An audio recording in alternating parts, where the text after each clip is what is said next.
When a sixth-grade girl named Raven sat outside the principal's office, arms crossed, waiting for her punishment, nobody could have predicted what would happen next. She had thrown a cup of yogurt at another student during lunch. Jason Smith, the school principal, found her sitting there, looking more defeated than defiant.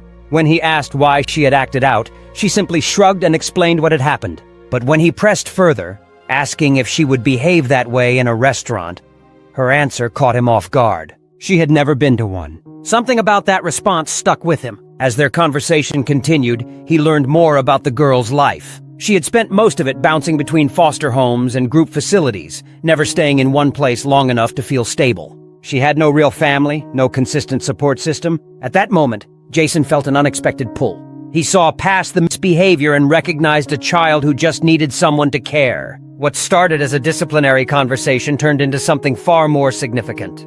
Jason went home and told his wife Mary Beth about Raven. They had always wanted children but had struggled with infertility. They had even fostered siblings they had hoped to adopt, only for the children to be reunited with their biological family. That heartbreak had made them hesitant to try again, but something about Raven felt different. With cautious hope, they took the first step, becoming her foster parents. It wasn't easy. Raven tested their patience, pushing boundaries, unsure if they would actually keep her. After years of disappointment, she struggled to believe that this home would be any different. But Jason and Mary Beth stayed firm, proving to her that they weren't going anywhere. Over time, Raven began to trust them.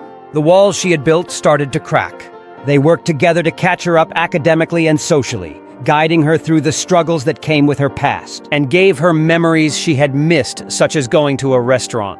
2 years later, in November 2017, the Smiths officially adopted her. The girl who once sat outside the principal's office, expecting another letdown, now had a permanent home. Today, Raven would go on to become a college student studying social work, determined to help children like herself find the stability she once longed for. She openly shares her story, hoping to encourage more families to consider fostering and adoption. Looking back, a thrown cup of yogurt may have seemed like just another school incident, but for Jason and Raven, it was the moment that changed everything.